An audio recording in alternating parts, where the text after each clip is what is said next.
आज चाहिँ म रसमलाई बनाऊ भन्दैछु। यता चाहिँ चिनी चास्नी बनाउँदैछु। यो ब्राउन सुगर भएकोले गर्दा अलिकति ब्राउन कलरको भयो। अन्त यहाँनेर चाहिँ मलाई बनाउँदैछु। लगभग यो भइसकेको छ, रेडी भइसकेको छ। अब एकछिनमा मैले जुन मेरो बनाएको छु चिज, त्यसलाई चाहिँ अब म यो मलाई बनाउँदैछु। लगभग यो रेडी भइसकेको छ। हजुर, हाफ भन्दा हाफ भइसक्यो। हाफ हामीले बनाउनु पर्छ जहिले पनि।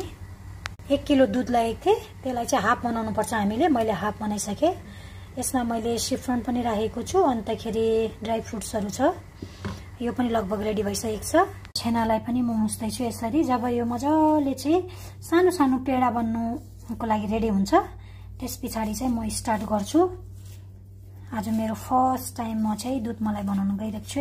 गाइस हेरिदिनु होला है मेरो भिडियो, लाइक शेयर कमेन्ट गरिदिनु होला है साथीहरु। मेरो पेडाहरु पनि रेडी भयो हो।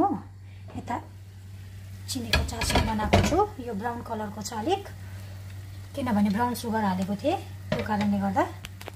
अब म चाहिँ यसमा राख्छु। यसरी राख्नुपर्छ। उबाल आउँदाखेरि नै हाल्नुपर्छ हामीले। अलिक टाढो टाढोसँग जोडेर राख्नु हुँदैन।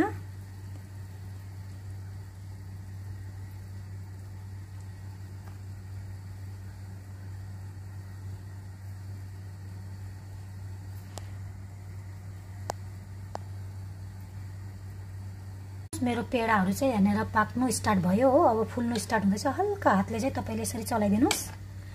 मेरो ब्राउन सुगर भएकोले गर्दा चाहिँ हेर्नुस् न, अलिकति ब्राउन कलरको देखे कि चिनी चास्नी। मेरोमा व्हाइट सुगर थिएन नि त कि। ठिकै छ, केही छैन। मेरोमा मैले त्यो मलाई चाहिँ मैले गरिरहेको छु। त्यसमा चाहिँ सेफ्रन हालेर चाहिँ त्यो अलिकति येलो कलरको भएको छ, त्यसमा जाँदा राम्रो भइहाल्छ। केही छैन। हेर्नुस् कस्तो स्वीट देखिरहेको छ। ठुलो हुँदैछ, फुल्दैछ।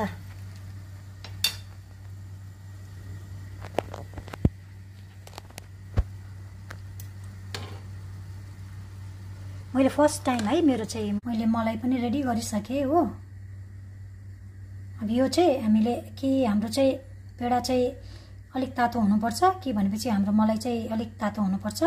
एउटा चाहिँ तातो हुनु पर्यो, एउटा चाहिँ कोल्ड हुनु पर्यो है ल।